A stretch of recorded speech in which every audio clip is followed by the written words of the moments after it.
Good evening. This evening, we're going to hear from Sharon Goens, who works for the American Friends Service Committee and has done so for 10 years. Sharon is actually the Midwest Regional Director for AFSC, so she's a little bit important, but don't tell her. Sharon was here a number of years ago and used in a workshop that she prepared for those of us who attended, work that she had done in community organizing, where she had worked on restorative justice. And so a number of us went to this workshop on restorative justice and our lives were changed. And so this evening, you have the opportunity to hear Sharon speak, and I suspect your lives will be changed by what she says. Sharon is going to speak out of the silence, out of our waiting worship. And when she is finished, we will return to waiting worship. She will not entertain questions as from the body as a whole, but if you wish to come up and speak with her after we break the worship, that is fine.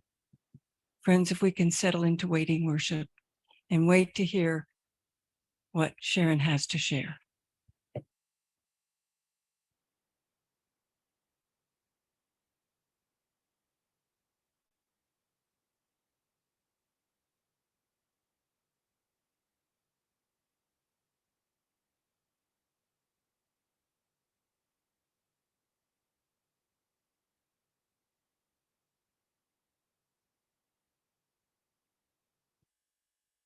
Good evening, friends.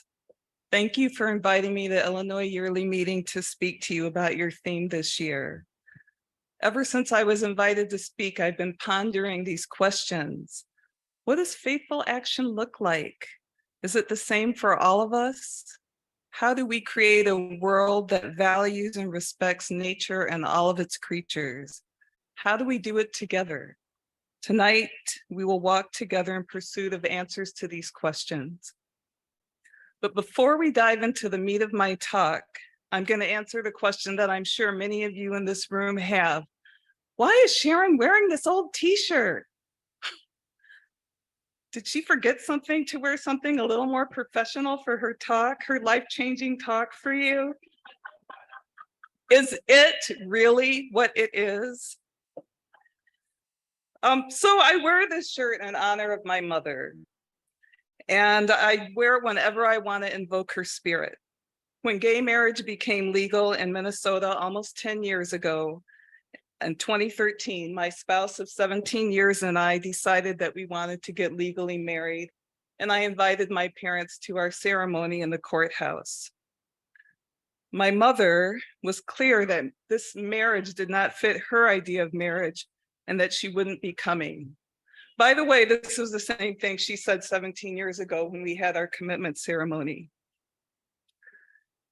So we argued about it for about 2 hours. We went back and forth and back and forth. Finally, I asked my mother whether she preferred that Marianne and I were not together at all. Well, she said, not exactly. And then finally, she just threw up her hands and she said, it is what it is. So several months later at Christmas, I got this t-shirt in the mail. And for me, it was about grudging respect from my mother for our relationship. So I wear it when I think about her. She died in 2014. I miss her every day. I love my mom. So I'm going to begin with an invocation coming from this book that was introduced to me by my wonderful colleague, Mary Zirkle.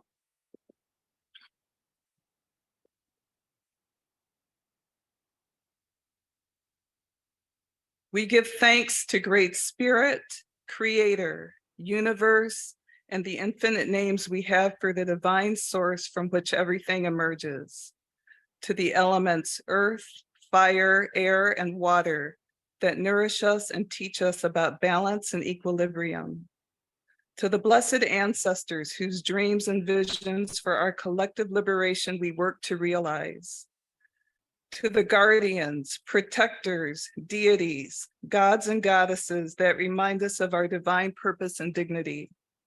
We honor the way spirit has been central to this project and to the survival of our peoples.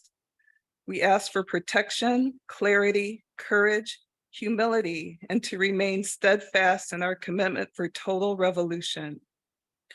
May we be willing to sacrifice, offer, and give up all that holds us back from the collective dreams of our ancestors.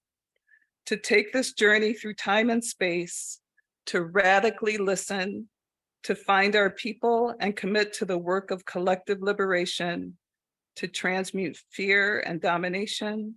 May we come to know and remember over and over again the abundance and wisdom available to us, to realize our true destiny, our inheritance, to be in right relationship with the creative energy and everything around us so that we can birth a new world.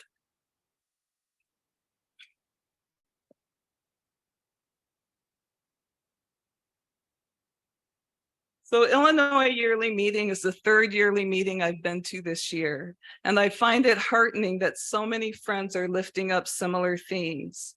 A few days ago, I was at Ohio Valley Yearly Meeting, where the theme was finding our way. Your gifts are needed.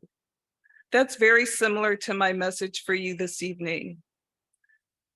Faithful action requires each of us to determine what we are called to do individually and as a body, and then to do it.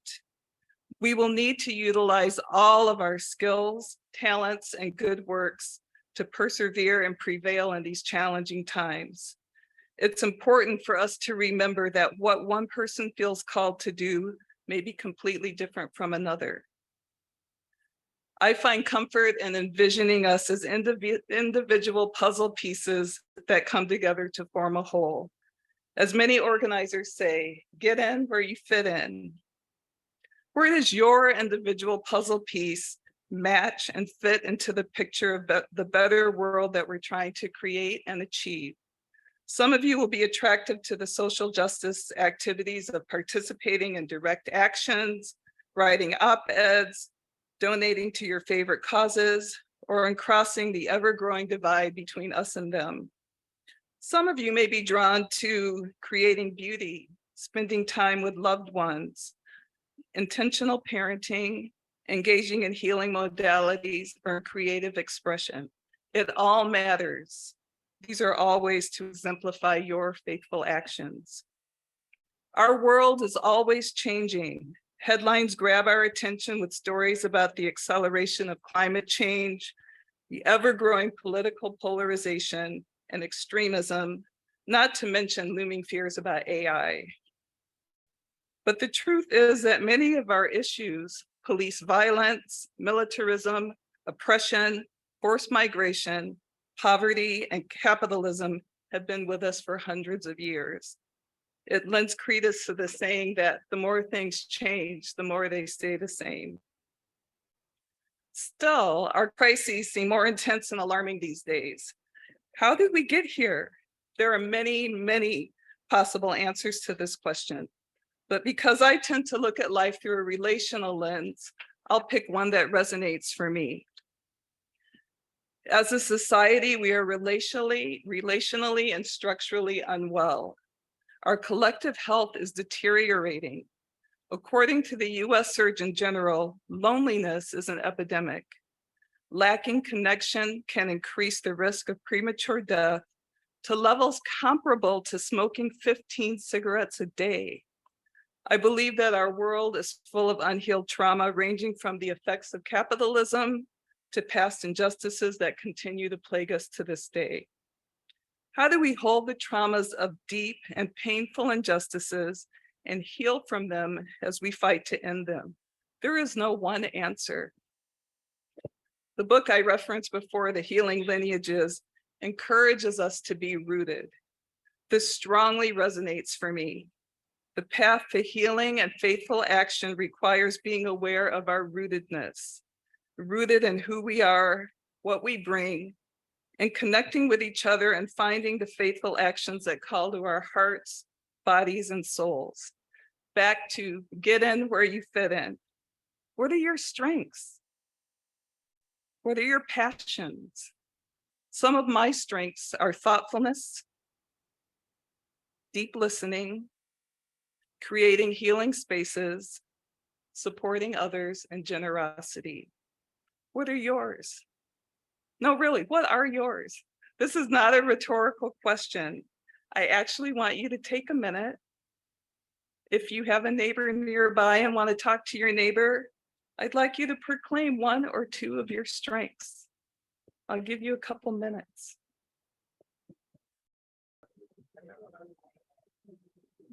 Thank you, friends.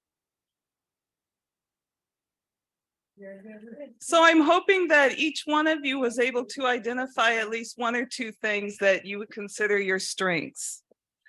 As an African-American woman, my cultural traditions prioritize honoring the roots from which we spring, our ancestors. We must learn from those who came before us, what happened to them, what successes and failures they achieved, and what wisdom they held so that we can move forward. Is anybody familiar with the term Sankofa? Sankofa? So I see a few hands that went up. So Sankofa is an Akan word from Ghana. The picture is the bird picking up an egg from its back and represents the importance of reaching into the past and retrieving knowledge and lessons learned to bring it into the future and to take action. Sankofa is one of my guiding principles. We are living in a moment when there are concerted efforts to invisibilize our history as it relates to anything deemed unpleasant or uncomfortable. But we must honor and understand our past in order to claim a brighter future. My ancestors are my roots. I think of them, I thank them, I feel connected to them, I am led by them. Without their gifts, resilience, and perseverance, I would not be here. My ancestors are my superpower.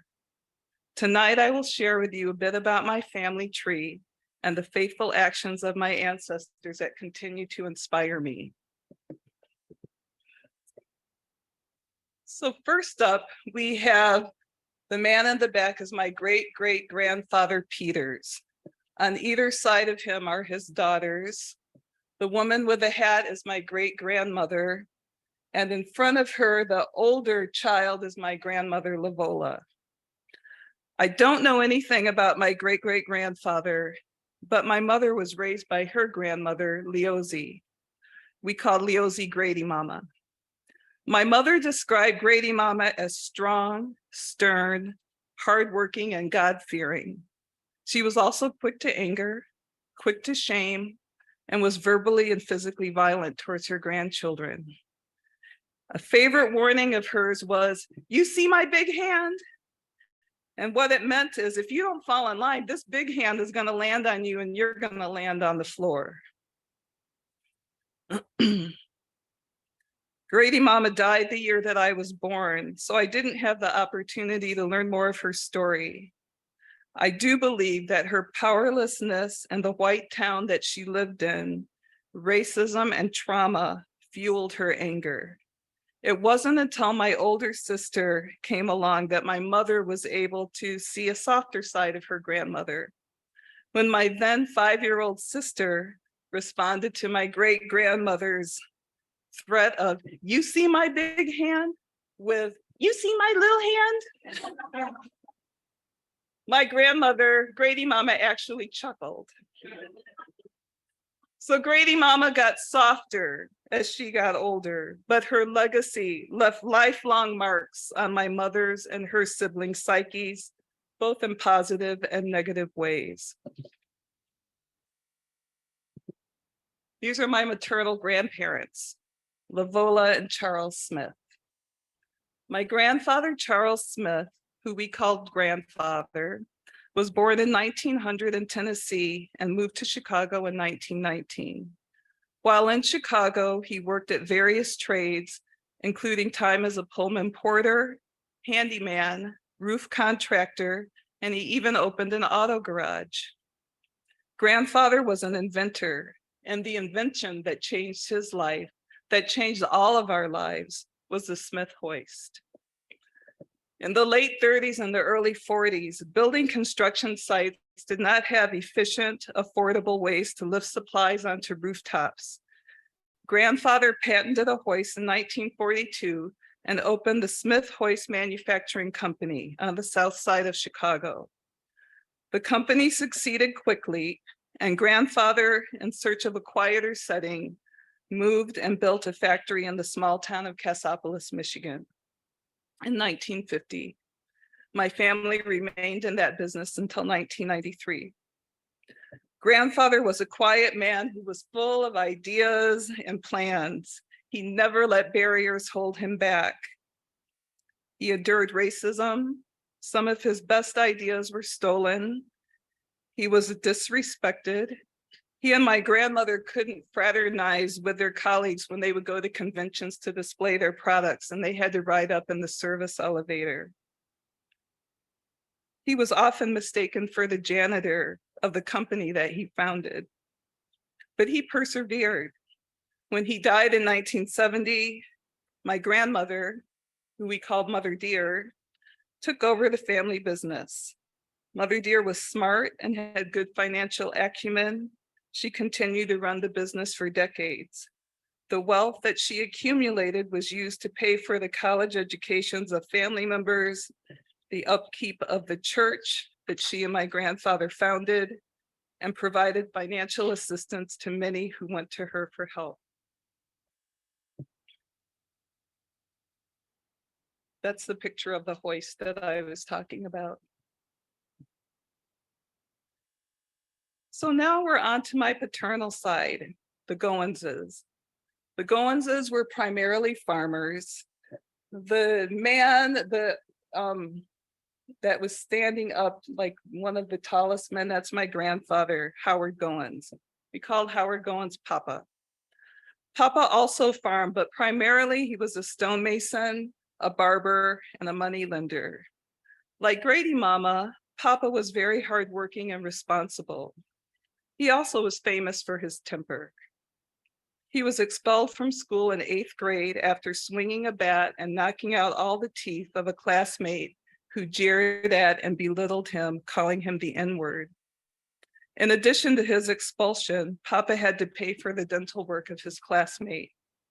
There are too many stories about Papa and his temper to recount here, and I often ponder how he would have fared in today's more punitive society. As a child, I was scared of Papa's big, booming voice. I would cower behind my mother when he'd say, "Come here, girl, and give me a hug." But he was kind to me and all of his grandchildren. So that's Papa, older, and my favorite grandparent by far, Grandma. She made sure that my sisters and I knew that we were loved in ways big and small. From standing in the window and waving to us every day when our school bus went by her house, to making sure there were always cookies in the cookie tin when we visited. And most importantly, she taught us how to play a plethora of card games, including poker. We would gamble away many an afternoon with our hard-earned pennies.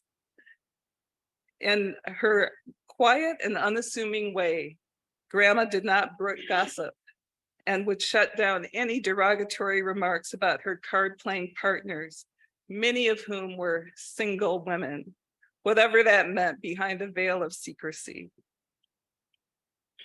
Here's a picture of Grandma at a younger age. So next we're moving on, that's little me with my parents, Connie and Bert Goens. My mom was nicknamed the Sheriff for her honesty and fidelity to rules.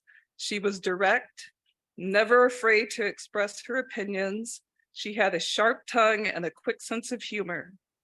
Because of my mother's adherence to rules, can you imagine my shock and awe in 1972 when my mother and my sister's boyfriend raised their fists in the air and refused to stand for the national anthem at the high school basketball game in our small town. For me and my older sisters, she went from mom to legendary in 2 minutes. She taught me honesty, fiscal responsibility, and the importance of standing up for what you believe in. Dad married mom when he was 21. He adopted my older sister and raised her as his own. He's an easygoing person who puts a high value on education. My father made a poor decision as a young person, and it brought him into contact with the justice system. The consequences of this experience propelled him to go to college in pursuit of a professional career.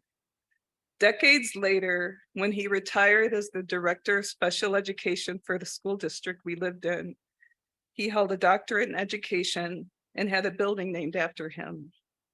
It's debatable whether his professional success or the fact that he actually got a hit off of Satchel Paige.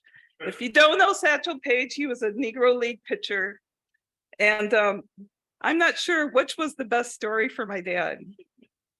My parents remained married until my mother's death.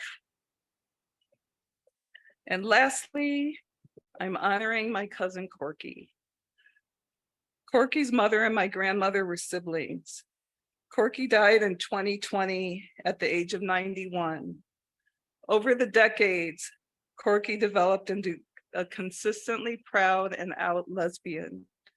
In the time she lived in, this was no easy feat. She wrestled with alcoholism, finally getting sober when I was still a kid. Corky had a big personality. She was full of humor, charm, nosiness, and a wide network of friends. She was like a bee, gathering up news from one family and dropping it here and there among others. She always had the same opening line when she called, "Hey, what's going on?" She founded our family reunion, currently in its 41st year, and was the glue that held our extended family together. She was a model for me of how to show up in the world, and I miss her still. So these are some of my roots. My family is a mixed bag, as all of ours are. Love, faith, laughter, hard work, violence, substance abuse, and trauma are all part of the mix. But with everyone I've talked about today, they were all faithful to themselves. They were who they were. For my ancestors, faithful actions were exhibited in strongly held religious beliefs, responsibility, hard work, and the need to support those who came after them. It has been these people and many, many more that set me on my path, the path that eventually led me to AFSC. I first heard about AFSC about 11 years ago. I had just learned that my current job might be ending, and my manager encouraged me to start looking around. Someone in my Women of Color spiritual group sent out an e-blast of the Twin Cities Healing Director position. When I saw the email, it sparkled. I applied, and the rest is history. At first, I struggled with being a part of an organization that was so fiercely and proudly activist. I was hired to do restorative justice work, which I love. My personality is such that I prefer not to be in the spotlight. I'm more comfortable behind the stage, encouraging, rooting for, and supporting others. I was a very shy kid, and in many ways, I still am. In fact, when Janice asked me to speak to you, I was like, "Are you sure?" Like, I think our general secretary would be happy to come and speak to you, and perhaps she should do it. And Janice said, "Sharon, this was not it. This was out of a discernment process. We want you. We know you. Who am I to argue with Quaker discernment processes?"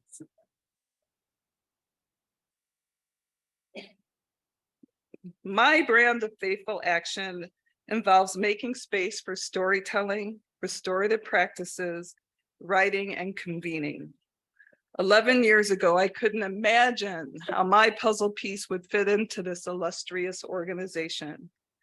However, during my program director interview, I was asked to talk about a growth edge. Well, I said, I'm not very good at thinking on my feet, and I'm not very funny. I told the search committee about my current job with a community foundation and how the staff regularly did skits and performed flash mob dances during our staff meetings. Now, do you all remember flash mob dances? So I see many, many nods. It was really popular about 10 or so years ago. People would be minding their own business, walking around or in a meeting, and all of a sudden, people would pop up and start doing choreographed dances to songs. We also had something called Fun Mondays. It was designed to get staff pumped up about the work week ahead. I love those times, but when it was my turn to do Fun Monday, my manager got sick and I was left to carry on the fun by myself. It bombed. It was not fun. It was in my retelling of this moment that one of the Quaker Search Committee members said, "Oh, but we like that. We like it that you're thoughtful." I knew then that my puzzle piece was going to connect in some way to this organization. For many in AFSC, faithful action looks like advocacy.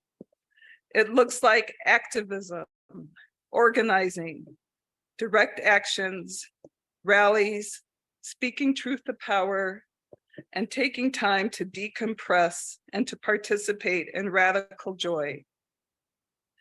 Faithful action means never giving up, being in it for the long haul, and with the end goal of making true systemic change at local, national, and global levels. Faithful action looks like dreaming and visioning a world without policing and prisons. So for those of you interested in this topic, I invite you to attend Mary's workshop tomorrow.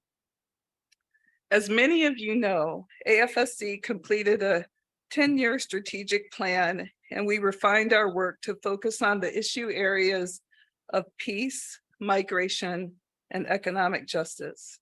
In the Midwest, all of our work falls under the peace umbrella. We seek a world that invests in alternatives to harmful systems of violence, one that enables sustainable peace and prioritizes human dignity and rights. We at AFSC also seek to raise awareness of state violence, such as Israel's brutal campaign that locks Palestinian children into indefinite detention. Globally, AFSC invests in peace by working in countries after wars or those who are coming out of conflicts related to electoral violence and places where there has been a breakdown in civil society. Our goal is community healing and rebuilding trust. In the US, many of our systems, especially the criminal legal system, the education sector, housing and financial systems, are embedded with racism. We seek to bring visibility to these deep disparities and to provide alternate models that promote community health. In Chicago and St. Louis, we have worked to reallocate funds for policing towards community education, mental health, and other safety measures. Our goal is to grow and sustain community well-being. After all, I ask you, what makes you feel safe? Is it having numerous police cars lurking around your neighborhood? Or is it getting to know your neighbors? Is it having the efficacy to de-escalate conflict or to help those who are having mental health crises? Is it about having the tools and skills to do those things? I don't know about you, but I know which community I'd rather live in. We seek to reform or outright abolish prisons that affect millions of Americans unfairly, especially in Black and Brown communities. We want to end the criminalization of immigrants who often wind up being held in detention facilities, cruelly separating families. There are as many ways to act in faith as there are people to do the work. What does faithful action look like for you? For Illinois Yearly Meeting? My ancestors are alive in me. What's alive in you? It takes all of us to create a more just, healthy, and beautiful world. I ask you right now to return to giving some thoughts to your gifts. If you can easily identify them, you had some time to do that earlier, kudos to you. To those of you who may still be in discernment, I ask, what's been true of you for your whole life? What, if anything, have you learned from your ancestors? So I want to close our time together by returning to the body of the meeting. I invite you to again turn to a neighbor and ask them, what will your faithful action be? What have you learned from your family's history? And how does it impact you? Again, I'd like you to spend a couple of minutes talking to each other, and then we'll come back together.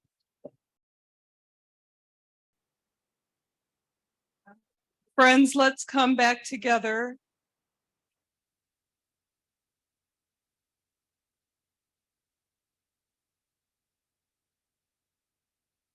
So I'm wondering, does anybody have anything they want to share? Anything at all? Yes.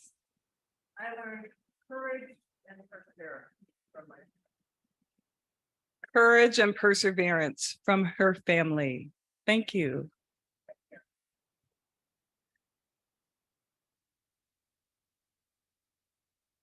Anybody else? Yeah.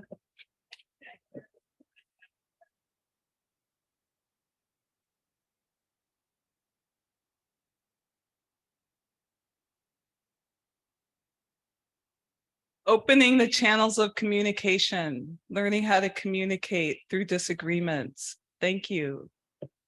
Lilac? I learned what not to do, but I still do. Learned what not to do, but still do it. I think we can all relate to that. Anybody else?